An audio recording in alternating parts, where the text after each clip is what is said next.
The committee in its report recommended that the Minister of Finance take steps to recover some 16.3 million Ghana cedis paid as part of a contractual agreement to purchase the Sputnik V vaccines from His Highness Sheikh Al Maktoum. This became necessary after the committee in its report noted that correspondents at their instance from the Bank of Ghana stated that out of the total amount of $5.7 million owed to Sheikh Al Maktoum, an amount of $2.85 million, representing 50%, has been paid to him, and that translates into a cedi equivalent of 16.3 million Ghana cedis, converted at the exchange rate of $1 to 5.73 Ghana cedis. But many have raised concerns with this being the main recommendation of the committee. With the hashtag Agyeman Manu must go trending on Twitter, many Ghanaians are calling for the resignation or sacking of the minister.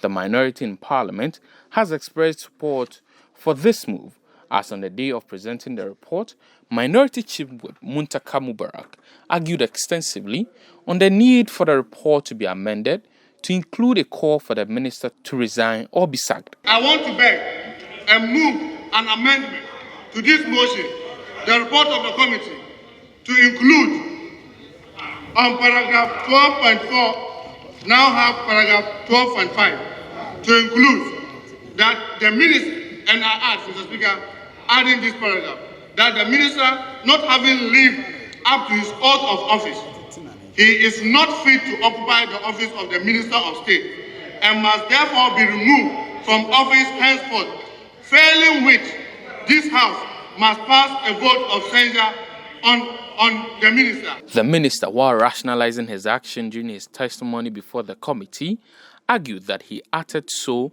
due to the emergency nature of the COVID-19 situation at the time. According to the committee, Mr. Agyeman Manu explained that the ministry could not have direct access to the manufacturers to procure the Sputnik V vaccines to deal with the surging cases of COVID-19. He said that the ministry got the information that the manufacturers' products, the Sputnik V vaccines, were all being offloaded to the Russia Direct Investment Fund to sell on behalf of the manufacturer. But critics of his conduct maintain his explanations are untenable.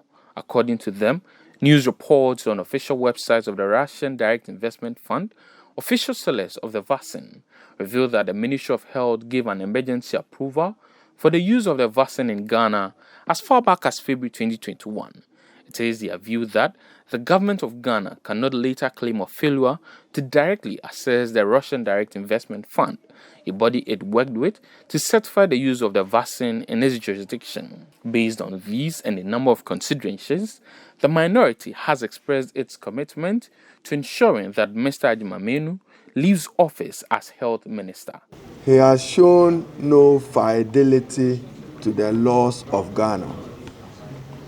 He has also failed to show fidelity and respect to the Constitution of Ghana, in particular Article 1815 of the 1992 Constitution.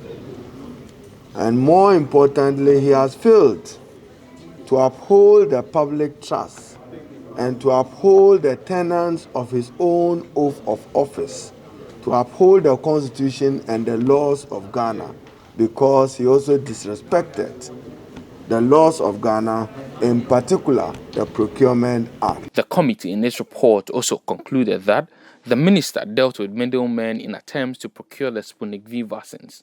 On page 23 of its report, the committee found that the ministry dealt with the private office of His Highness Al Maktoum and SL Global.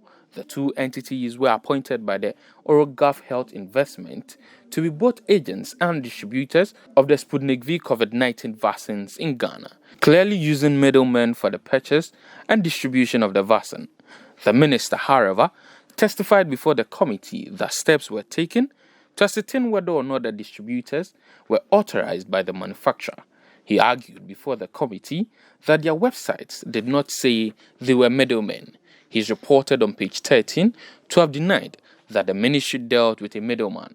He said the ministry dealt with Al Maktoum as distributors of the manufacturer's product, the vaccine, and the term middleman was not found on the website of Al Maktoum. But the critics argue that the numerous undertakings by the ministry are troubling and his claims of working in the interests of the country are questionable. Some question why the minister decided to write to the Russian government for assistance to secure the vaccines only after the contract was signed. Others have also asked whether Ghana's mission in Russia was called to assist in dealing directly with the Russian government before signing off the agreement with the middleman. As a minister, like you rightly said, somebody who has served as the chairman of the Public Account Committee ought to have known that he must go to these persons before he signs the agreement. You don't go signing the agreement, bind Ghana to an agreement, and come back later to the appropriate persons or agencies to ratify or to seek the advice. So clearly, you leave people with no doubt that you, despite the national interests that you are trumpeting, you deliberately proceeded to bind Ghana to it. The minister also explained before the committee that the decision to buy the vaccines at $19 per dose instead of the ex-factory price of $10 per dose was agreed after negotiations from a starting price of $28 per dose, but social media continues to be alarmed by the cost. At Marvelous BEB tweets, how can you buy a vaccine for $19 while the ex-factory price is $10? Hashtag Agyeman Manu must go. The committee also found out that the minister did not seek parliamentary approval in a matter that per Article 181 Clause 5 needed parliamentary approval, nor did he seek cabinet approval or prior approval from the Public Procurement Authority. He instead wrote to the PPA to ratify the agreement in accordance with Section 90 of the Public Procurement Act. According to the report, on whether the ministry obtained executive approval before signing the Al Maktoum procurement agreement, the minister answered in the negative. He, however, explained that he took the ministerial decision after the Emergency Operating Center under the ministry had deliberated on the matter and the ministry's entity tender committee had been informed about it. But at what cost will Ghana recover the 60 million cedis? I don't see a situation where that person will return the money easily. It will require taking an action, a legal action. And then the next thing to even find out is the agreement. Where will be the forum? Are we to sue the agent of the other party in Ghana, or are we to go to international forum to sue? That will cause some expense. So however you look at it, there may be some expense in retrieving. Now that expense is a loss to Ghana. So however you look at it, the minister would have incurred some cost to Ghana, some loss to Ghana. So it is up to the executive, Attorney General President, to decide whether the loss that has been occasioned requires the minister to be prosecuted. It is their decision. If they think that the evidence they have, or the circumstances of the case requires them to prosecute him for the loss that has been occasioned in the country, then they will do that. There's also a debate as to whether the minister should be prosecuted for perjury. Official documents cited by Citi News reveal that the Ministry of Health on August 3 wrote to the committee to confirm that some monies had been paid to the distributor. This is after the minister earlier told the committee that no monies had been expended. That indeed, the minister did not make a categorical statement, and that the minister said, to the best of his knowledge, no payment had been made. Indeed, before then, I had told the secretary that if indeed the minister made such a categorical statement that no payment had been made, and they discovered that indeed payment had been made, then they should put that in the report, that what the minister had said was inconsistent with their own finding. So, accordingly, they put that in the report. But when the clerk came out with the admission that indeed the minister did not make any such categorical statement, the statement was qualified that to the best of his knowledge, no monies have been paid. In that case, would you say that the minister lied? Clearly no. So they then had, in the presence of the chairman and the vice chairman, the secretary then took out that portion from the report. At the time the minister was given the evidence, what did he know? That is the question.